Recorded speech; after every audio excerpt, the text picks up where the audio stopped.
Hey, SpeakEasy Podcast listeners. Altovise here, your voice manager. I unmute the voice of women who are ready to speak up about what has kept her silent for way too long. You guys know that I am excited about this month highlighting the amazing women who are doing things each and every day to shift the status quo, to create conversations, and guess what? Just to live our best lives. Can we do that sometimes? Can we just take authority and live our best lives? So with that being said, I am super excited about my guest. Hello, how are you?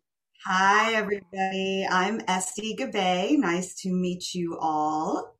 I'm excited to have you on as a guest today, Estee. So let the studio audience know a little bit about you, and then we're going to dive into this topic for today. Absolutely. So I live in San Diego. I'm actually just put an offer on a townhouse in Soho in Manhattan as well. So I'm going to be bicoastal, and I am a travel advisor. And a travel advisor, we used to be called travel agents because we used to just book stuff.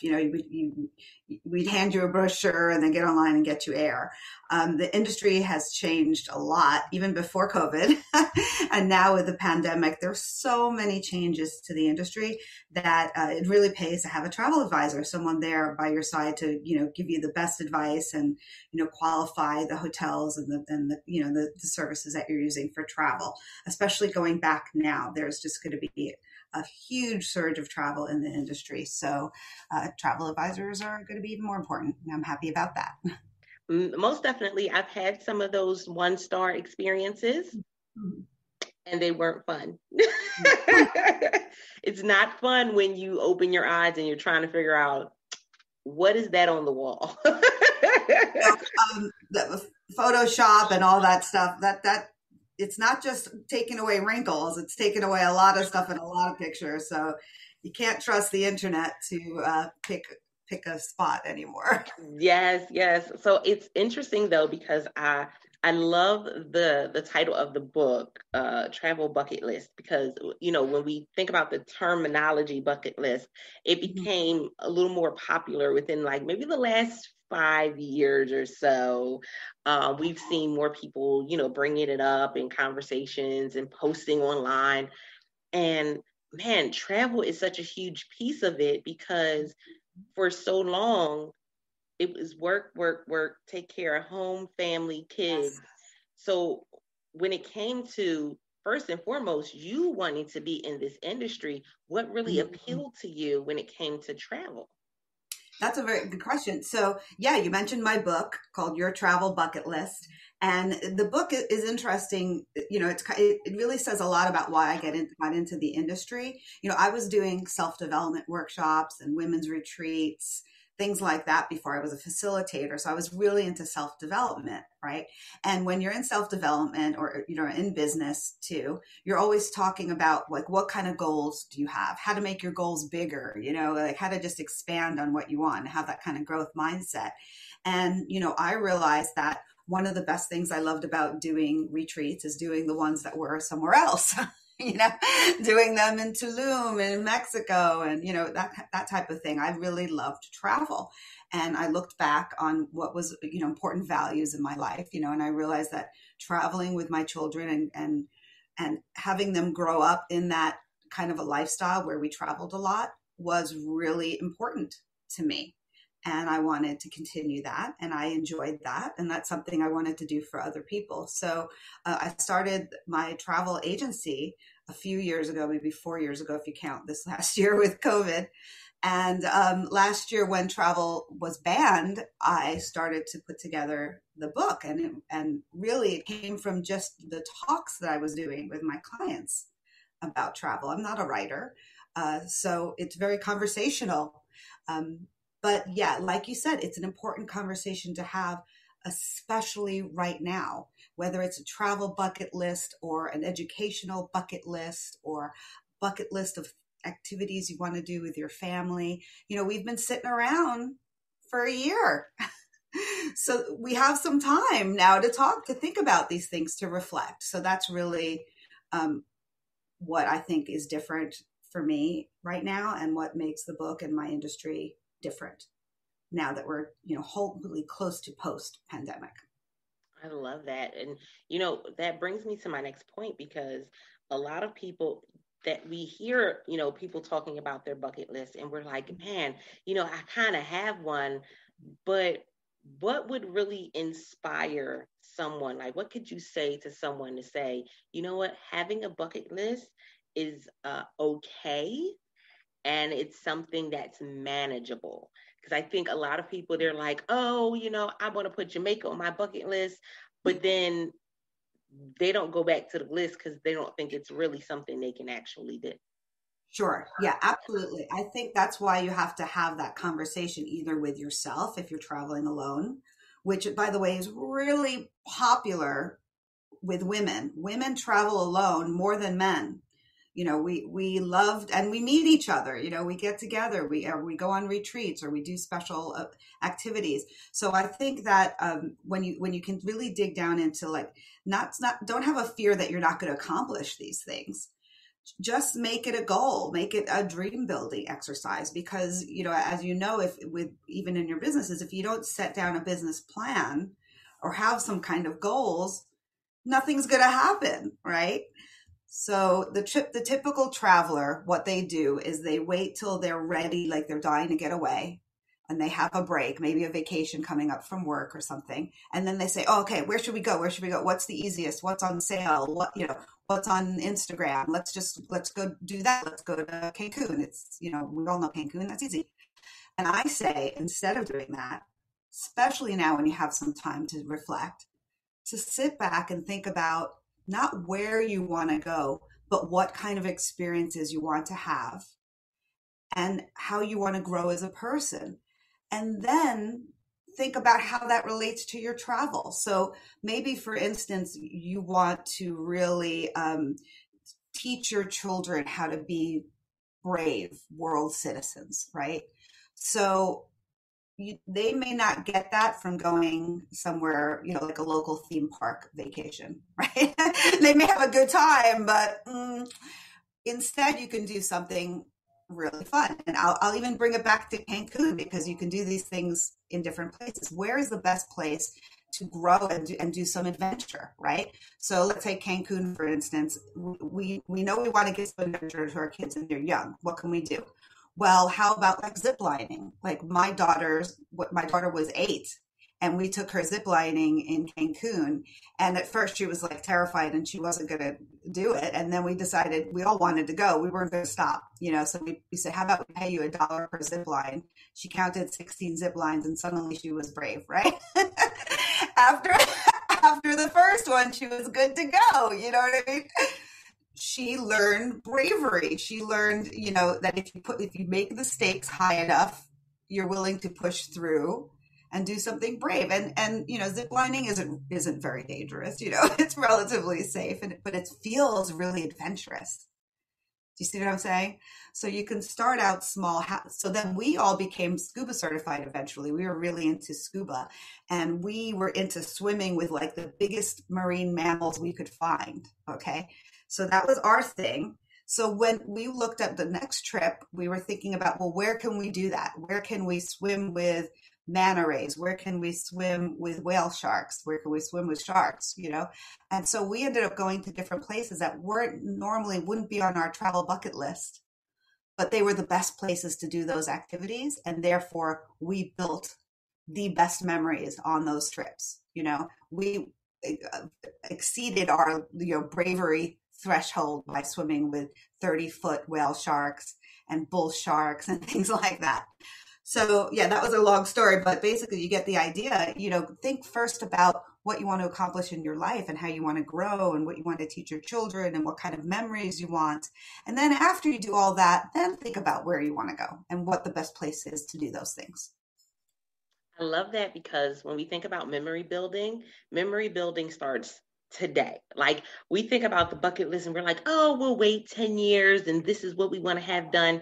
But memory building starts today. It starts right now with the conversations you're having, the time that you're spending with people. And so I really love that you put that in there and just give that highlight of, you know what? there's something you can do today. It may not be, in another state. It may be in another state. It may be in another country, but there's something you can do today that when you look at it after the fact, it'll probably be like, that probably was something that should have been on my to-do list, on my bucket list. But I'm glad that I experienced it. Exactly. And I think also a part of that bucket list is really about making a long-term plan, right? That's kind of what we're talking about here. And so especially with travel, there's things you can do at a certain age and things you may not be able to do later. We don't know what kind of condition our bodies will be in later. We don't know how fit we're going to be, right? So maybe don't save the Mount Everest hike for too long. Maybe do that one earlier. Maybe save the bird watching trip, for later. A little later, yeah. Right? Do the bird watching a little later. So you kind of need to take the next 10 years and stop and think about what kind of trips you want to have. Like a trip to like an African safari takes 2 years to plan. You got to get permits and things like that. It's not something you just plan and go for the next following vacation. So you put the African safari on that list for 2 years ahead. Maybe the next trip you want something really simple, like you just want to sit on a beach and have a drink, so that you can do that one now, right? But pace it out a little bit, so that you have some time and that you don't miss those opportunities. Like you said, you have to create memories. You can't just wait for them to happen. Oh, I love that. I love it. I love it. So for me, it was interesting. And why I love what it is that you do is I was never the one to travel before I started speaking. And once I started speaking, I'm in, cities all over the world, all over the nation and virtually all over the world right now. But it shifted something for me because then when my youngest daughter had an opportunity to go to Greece, I said, let's go for it. And other people were like, you're sending your daughter where? And she's going without you. Wait a minute. And I said, yeah, no, I want her to get the experience.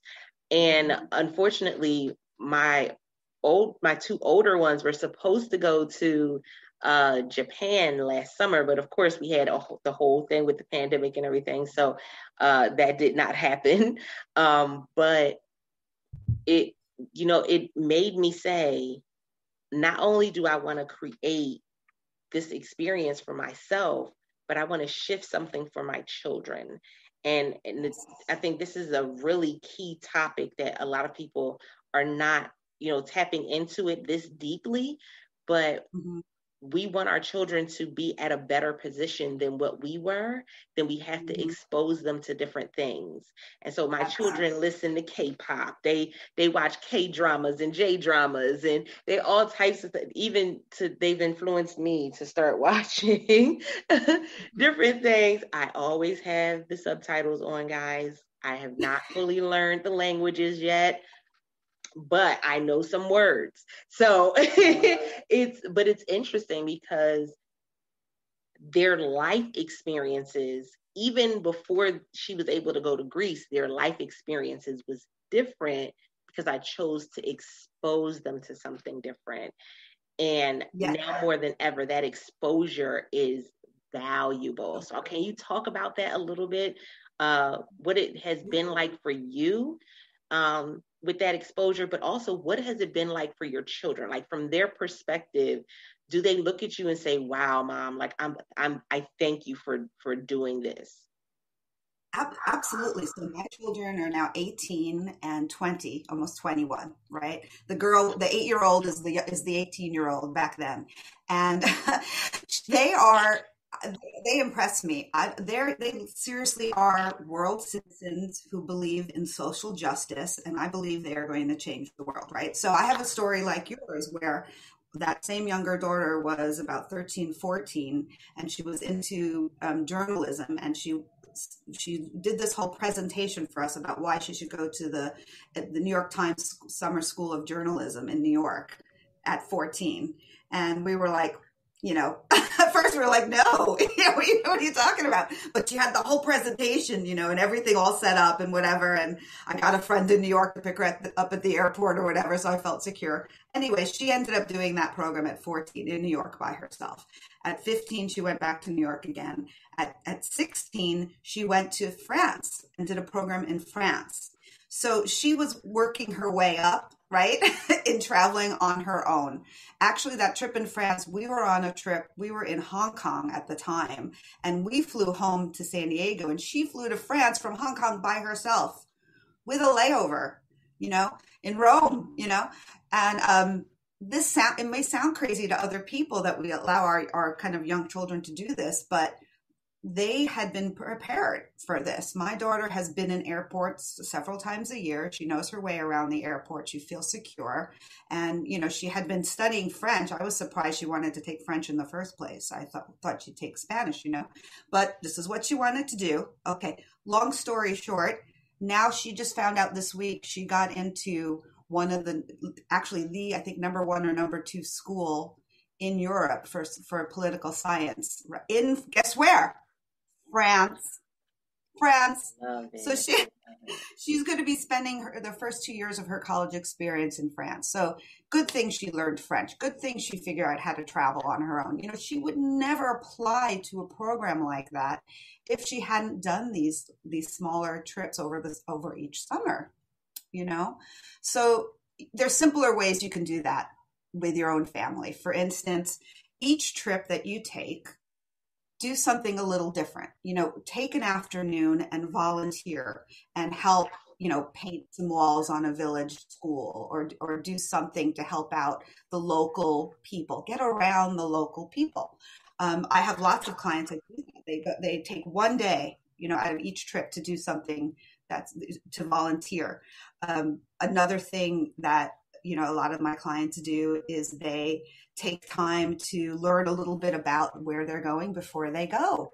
So enjoy, we may not get on these trips for a while, but that doesn't mean we can't start planning and learning now, right? So if we've got a trip coming up in 2 years at the African safari, how much more fun is it right now to learn about the whole continent of Africa and the history and the animals and which ones are endangered and which ones aren't. And then while you're on that trip, take a day to go to an animal sanctuary, and do something to help the animals if that's what you're interested in. So become more interested in conservation or whatever that is that your kids have a little spark of interest in, expand on that. See if you can build that into something more. I love that. It's that mindset of leaving places better, than what they were when you got there. Leave them a little bit better when you leave. And oh my goodness, SpeakEasy Podcast listeners, I hope this sparks some things for you to want to be that traveler, to want to give those experiences to your children, no matter where you may be in your journey. You may be saying, I don't know if I have enough to do a trip there, or it's okay. Start with the little things. Start with, I know during quarantine, I was that mom that we did virtual field trips, and we went and looked at the different places and the Louvre and all of these different places, and we would be on Zoom to the point where at one time we did like it was an aquarium trip, and we had it was maybe 15 people on there all looking in, and we're laughing and everything. It's the simple things, guys. They enjoyed it. They had fun. And, you can start right where you are. So I love this conversation. I want you to let them know how they can get in contact with you and where they can get the book from as well. Absolutely. So the book, again, is called Your Travel Bucket List. There's lots of travel bucket list book, but this one is yours. No one else's. So you remember that. And you can find it on Amazon. You can also find it on my webpage. And on my website, you can get lots of information. You can see us scuba diving with bull sharks on video. Okay, you got to go see that. My daughters were 12 and 14 when we did that. So go to my website. That is Luxurist Travel. So it's spelled Luxurist luxuristtravel.com. And there's just lots of fun stuff on there. There's also quite a few freebies too. Even if you don't get a chance to get the book right away, there's downloads that you can get that talk about what the toolkits you need right now to learn about traveling now, during, and post pandemic. There's worksheets that you can do about travel. So I suggest go on there and look under the free gifts section, and collect a couple of fun things. Get started. Just start dreaming about it. People are traveling right now. But you need to do it safely, and you need to know what the rules are, right? And then for the other places that aren't open yet, now is a good time to start planning when and how you're going to do those trips. Even putting some deposits down right now. The deposits are very flexible now because of COVID. So plans can be easily changed, but at least get yourself in there, get on board. Because, for instance, the cruise industry, when it picks up again, all those people with those credits, man, they're the diehard cruisers, they're getting on board. If you better get yourself a ticket, because if you don't have a cabin set up, you're not going for a couple of years, because those cruisers are dying to get back on board. So my the whole thing we've been talking about here, whether it has to do with a regular life bucket list or travel life bucket list, a business bucket list, is just make some plans. None of them are permanent. None of them are in stone. Even a deposit isn't permanent right now, so go ahead and dream build, enjoy the anticipation of a trip when you can right now. And then, when you're ready, you can actually take that trip. So, and when you're ready, you can call me. You can go to my website at Luxurist Travel and call me, and I'll help you get some great deals on those trips and make it easy for you to plan. Oh, guys, this is why I'm bringing these stories to you. Because again, some of them are going to relate to you in business. Some of them are going to relate to you in life. Some are going to kind of teeter-totter on both sides. But I want you to understand that greater is available. Like, there are so many things that we can achieve, can do, can reach. And we can do it right here, right now. We don't have to be somebody else, speak like somebody else, look like somebody else. We can do it with what we have right now in our hands. So with that being said, I appreciate each and every one of you, because without the SpeakEasy Podcast listeners, there would be no SpeakEasy Podcast. And so we want to hear your voice and how you felt about this episode. Go ahead and join the conversation, bit.ly/World Voice Community. Join in. Let us know how the episode resonated with you. Are you ready to start traveling? Are you ready to be a world traveler? Are you ready for your passport? Go ahead and let us know. We would definitely like to shout you out and also connect with you and see how things are going even after this. With that being said, I am your host, Altovise, your voice manager. And until next time, don't forget to press it out. See ya. Happy travel.